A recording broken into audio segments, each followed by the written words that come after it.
Welcome back, everybody. Time for a little Jays talk. So, Blue Jays get swept by the Phillies, and I'm not going to do my regular game recap for this one. I'm going to do more of a series recap and the state of the team recap.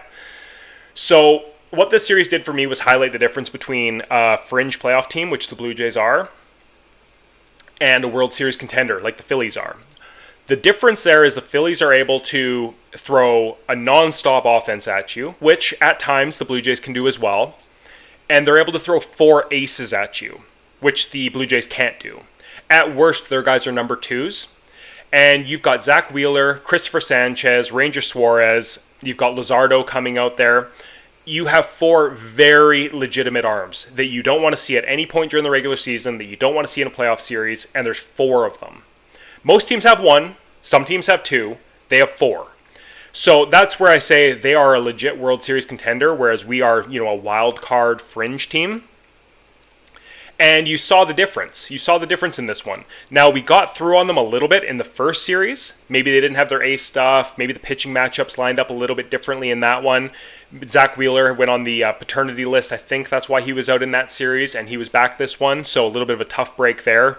But yeah, you see the difference when they're on, and I'm hoping that's all this was. I'm hoping that we just happened to run into 3 really good pitchers who, have 3.0 or better ERAs, and they had their ace stuff that game. And if that's what it was, and they shut our offense down, pitchers are paid a lot of money to do that. Sometimes the opposing pitchers are on, sometimes the opposing defense is on, sometimes the other team is just straight up better than you on that given day.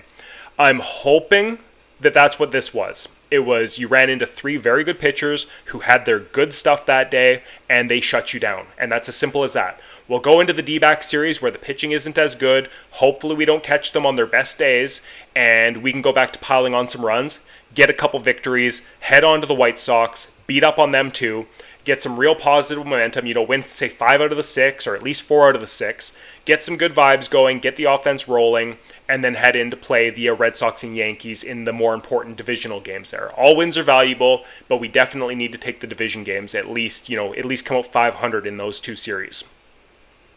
So that's where I'm at with the offensive side of things, is I'm hoping, like I say, we were just shut down by dominant pitching, and if that's the case, it sucks, but it happens.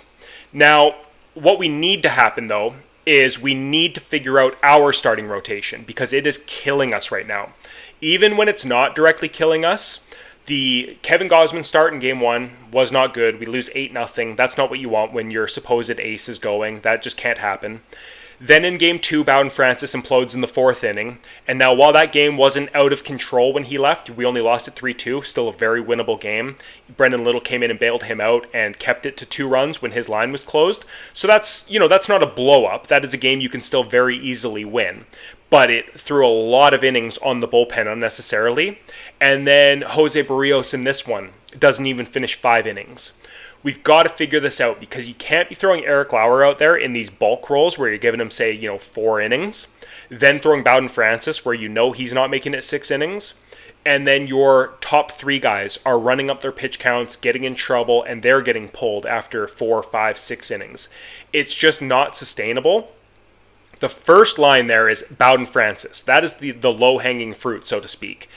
We've either got his next start is against the White Sox, so if they are leaving him in the rotation for one more trip through, that is an ideal matchup. He can put together a good start there, like he did against the Texas Rangers 2 starts ago, or maybe 3 starts ago now. He did have, I think he let up like 1 hit or something like that, no earned runs. He had a very good showing against a weaker offense.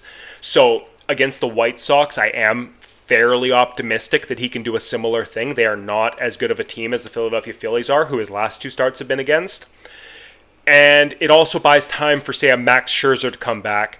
Plus, hopefully, Jimmy Garcia, Nick Sandlin, Dalton Varsho, Anthony Santander, any of these guys. Every day that passes, we're getting 1 day closer to getting them back.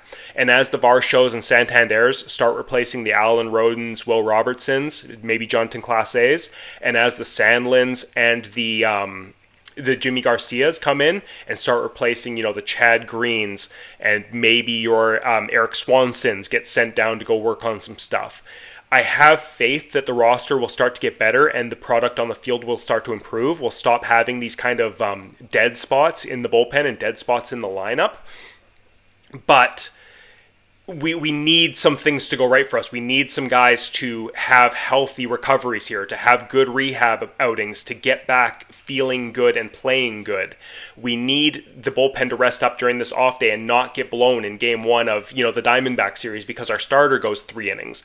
We need to stretch together a good week here so that we get our reinforcements back, so that we're set up well heading into those divisional games. And for me, that starts first and foremost with letting Eric Lauer be Eric Lauer, letting him go his 5 or 6 innings, not just being a bulk guy, but actually being a true starter. And if you don't think Bowden Francis can do it, you've got to move on from him right now. You've got to send him down and bring someone up that you have more faith in, because we've got to use this opportunity to get back on track, to keep everybody fairly rested, to keep everybody in their roles. And we just can't afford these 3-inning blow-ups to happen right after, you've got Eric Lauer out there. And then you're expecting Bassett, Barrios, Gosman to be perfect and to go 7+ innings for you. It's putting too much pressure on them, it's putting too much pressure on the bullpen, and it's putting too much pressure on the offense to have to make up for blowouts, right? So first and foremost, figure out the Bowden Francis start, then figure out the Eric Lauer start, solidify the 4 and 5 in the rotation, then the bullpen can take care of itself. And then on the offensive side of things, we need to figure out whether it was just really good pitching that we faced or whether there's something that we need to tweak moving forward. Once we get all that settled, one really bad weekend doesn't completely undo the good month that we just played.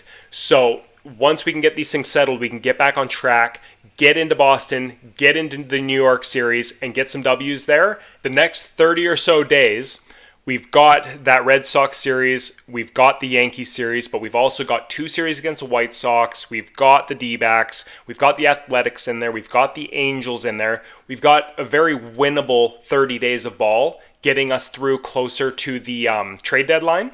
And then that's where you can look to maybe address the starting rotation and get another playoff type arm if you have done your job through these 30 days. Then you can go and get the bat that you need if we're still lacking a bat. If you need a DH, if you need another outfielder who's a higher caliber than what the young guys are doing, whatever you've got there. Then your Trey Savage might be closer to coming up. And that's a whole different topic where, again, I don't think he's coming up this year, but you get my point. If he's doing phenomenally well and there's a big enough need, perhaps.